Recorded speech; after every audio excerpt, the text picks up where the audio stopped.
শুভ দুপুর বন্ধুরা। তো চলে আসলাম রান্নাঘরে।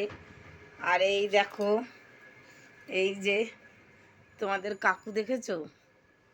ওই দেখো কাকু, দেখো কাকু হচ্ছে তোমার আজকে রান্না করেছে। দেখো আমি কাকুর পেছন পেছন ছুটি আর কাকু দেখো পালিয়ে যায়।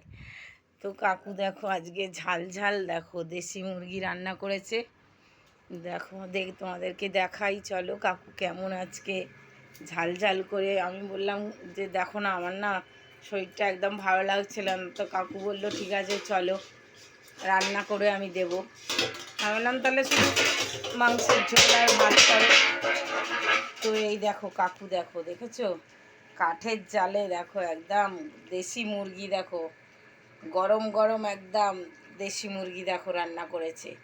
দেখেছো, দেখো কি তেল ছেড়েছে, দেখো রান্নাটাও খুব সুন্দর হয়েছে। বৌমা খেয়েছে, ছেলে খেয়েছে, আমি এখনও খাইনি, মেয়ে খাইনি। তোমাদের কাকুকে বললাম চলো খেয়ে নিই, বলছে না তুমি খাও, আমি খাবো না, তোমার সাথে আমার খাওয়া যাবে না, তুমি তোমার মতো খেয়ে নাও, আমার অনেক কাজ আছে। তো বন্ধুরা তোমরা সবাই খুব ভালো থেকো, আর আমার ভিডিওগুলো একটু লাইক করে দিও, একটু কমেন্ট করো। তো চলো তোমরা সবাই খুব খুব ভালো থেকো। টাটা।